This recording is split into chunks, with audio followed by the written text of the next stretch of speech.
Magandang araw mga kaibigan. Ito breaking news lang bigyan ko kayo ng update. Good news po sa mga nagmamahal kay PRRD. Ang ombudsman umaksyon kaagad doon sa reklamo o kaso na isinampa ni Senator Amy Marcos. Yung nire-recommenda niya na ang ombudsman imbestigahan ang mga top government officials ng administrasyong ito tungkol sa illegal arrest na ginawa nila, kidnapping kay PRRD. So that was 3 days ago. I'm not sure napakabilis po ang aksyon ng ombudsman.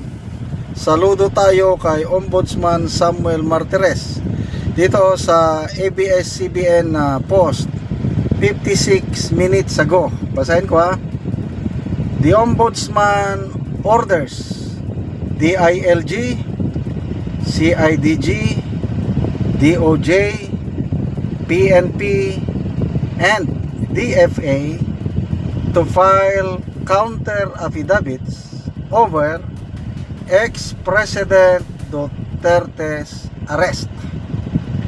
This stemmed from Senator Amy Marcos' request to the Ombudsman to prove high-ranking officials involved in the arrest. Failure to file counter affidavits within the aforesaid period shall be deemed as waiver of respondents'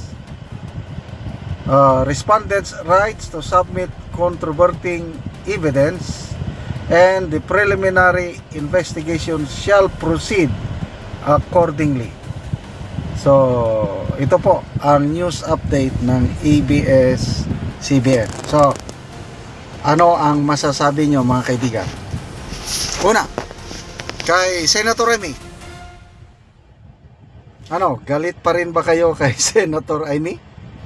Ayaw nyo pa rin ba siyang isama sa Duterte plus 2? Well, nasa inyo. Kung galit pa rin kayo, okay lang. Kung ayaw nyo, basta ako, my family, we have decided na talagang isama naming botohan si Senator Amy. Well, kanya-kanyang na lang tayo dyan. To us, to our family, napatunayan na namin na hindi naman kasalanan ni Senator Amy na Marcos siya. Hindi naman ang magkakapatid, hindi naman pare-parehas. Sabi nga ni BP Sara, iba si Bongbong Marcos, iba si Amy. Nag-joke na lang siya nga, ma'am, dapat palitan mo na ang apelyido mo. Well, mayroong Marcos loyalist na nagsabi, hindi si Amy ang dapat magpalit ng apelyido, it should be Bongbong Marcos. Dahil sabi ng Marcos loyalist na si Amy talaga ang nakakasunod sa apak ng kanyang tatay. And I agree. Talagang saludong-saludo ako dito kay Senator Amy. Ang kasalanan lang niya, na inaamin naman niya, siya yung nag-convince kay BP Sara na tatakbo na running mate ng kanyang kapatid. Inamin naman niya na napahamak niya si BP Sara. Si BP Sara naman, napatawad niya na si Senator Amy, kaya ngayon nagpa-partner sila. So, ito ngayon nagbunga na. Ang bilis 3 days lang. Okay, so pag-usapan naman natin si Ombudsman Samuel Martires na ito may issue siya doon kay Governor Gwen Garcia sa suspension kay Garcia na inaakusahan na parang may kinalaman daw si Pangulong Rodrigo Roa Duterte kasi nga appointee siya ni PRRD. Halos lahat naman dyan appointee. Ang daming appointee ni PRRD. Kaya lang wala na yun. Sa mga nabasa kong post itong nagkarang araw, talagang mas lalo kong nakilala si Ombudsman Martires na he is one of the few government official natin na maaasahan natin dahil he rose from the ranks. He's full of integrity. Problema lang natin dyan is malapit na siyang mag-retire. If I'm not mistaken, August ata siya mag-retire. So paano na itong kaso na ito? Anyway, basta importante masimulan. So ang mga nairekomenda na sampan ng kaso o imbestigan ng ombudsman is magkapatid na Rimulya. Kaya nga pinapasubmit ng counter affidavit yung DOJ at saka DILG. Kasi nandyan yung dalawang sekretary. And then PNP, CIDG. Kasi nandyan si General Marbel at General Torre. And then yung DFA naman, pinapasubmit din kasi parang under ata nila si Ambassador Marcos Lacanilaw. Okay? So, magbasa lang tayo sa mga comments, ano? Ito. Si Eli Portillo. Sabi niya, ang bilis ni Martires. Yes. Fast break. Duterte Gonzales. Very timely action by Ombudsman. Kath Trainer. Sabi niya, waiting for the Senate hearing.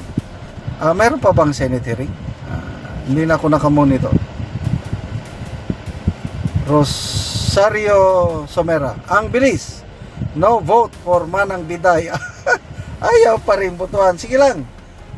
Kanya-kanya tayong pagpili. Jose Di Fontrum. No problem. The respondents expected the intention of Amy Marcos and can legally defend themselves. Of course.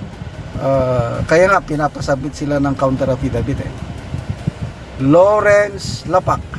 Sabi niya, amazing, without ordering the prosecuting arm of the country to commence the prosecution of the rest of the accused in crimes against humanity.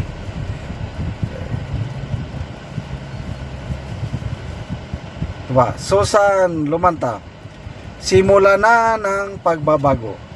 Let's go. Prove to the people that our court for government employees is still working. Yes, I still believe talagang napakataas ang respeto ko sa ombudsman. Maaasahan natin talaga.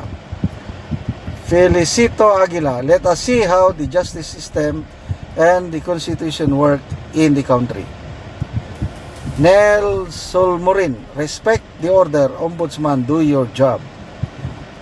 So, hindi nakalagay kung how many days bago sila mag-submit ng counter affidavit. Basta, to me, this is good news. Saludo ako kay Senator Amy. Saludo ako sa ombudsman. Maraming salamat mga kaibigan sa inyong pagsubaybay sa ating channel. Nakakatulong kayo ng malaki sa Tribong Talaandig dahil ang sweldo natin sa channel na ito tinutulong natin sa tribo.